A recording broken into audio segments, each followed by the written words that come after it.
Okay, well I'm here with group number 2 who are looking at the harbour. Group number 2, can you introduce yourselves? Curtis. Jackie. Scott. Tell me a little about the sights and sounds and smells at the harbour.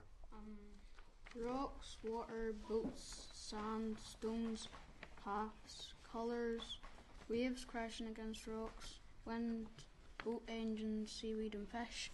Very good. And do you know any history of the area? C.S. Lewis stayed there at the Bayview Hotel when they visited the North Coast. Wow, I didn't know that. That's excellent. Anything else? A ship sunk a long time ago, and there was gold and silver and cameos, and the ship was sunk for 360 years. I think that might have been the Girona. That's amazing. Okay, well thank you very much for that. Excellent, well done. Okay, well I'm here with group number 4 who are looking at the Causeway tram. Can you introduce yourselves firstly? Chantel. Craig. Adam. Arn. Okay, thank you very much. Now, firstly, I'm just going to find out a little about what the sights, sounds and smells you might find in and around the tram. The Nook, River Bush, Causeway, wildlife, a path, the golf course, bridge, ducks, grass, rustling of trees, birds chirping, bees buzzing, horn of the tram, crackling of stones, grass, fresh mud, flowers and smoke of the tram. Wow, that's brilliant, excellent.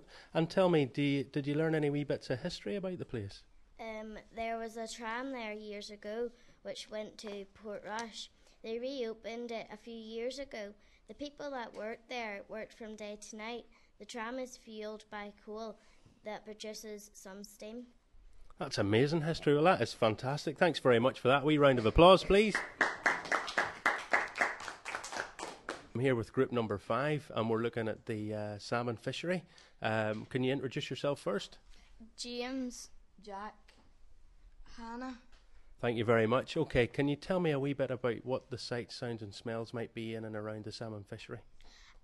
Well, sometimes you might hear waves and seagulls and fish splashing and sharks going underwater and stuff like that. Wow, basking sharks. Yeah. And what about and so this is the wee house called Salt Pans nowadays. Can you tell me any history about the house? Well, this house was used as a smuggling house in 1880. It was built right on the coastline, away from the village, so smugglers could use it at night to avoid the dictation. But today the coastline is falling into the sea. Wow, I didn't know that. Well, that's excellent. It's a really interesting story. Thanks very much for that. Can we give them a round of applause?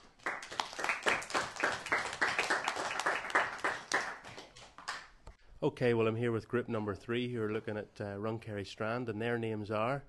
Daniel. Gina. Excellent. Okay, well, very quickly, just look at the photograph and tell me the sorts of sights that you can see there. The waves. Excellent. The sand. Brilliant. The stones. Brilliant. And what else can you see in the distance? Grass. Grass. Mountains. And have you ever been there? Yep. Is it a good place? Yep. Excellent. And do any of you know any history? Do any of you know any history about the place? What would you know about it, Gina? Do you want to share it? There was a barometer that stood at the Coast Guard House. Brilliant. A barometer. That's excellent. Well, we'll have to try and work out where that was, won't we? So give them a round of applause, please.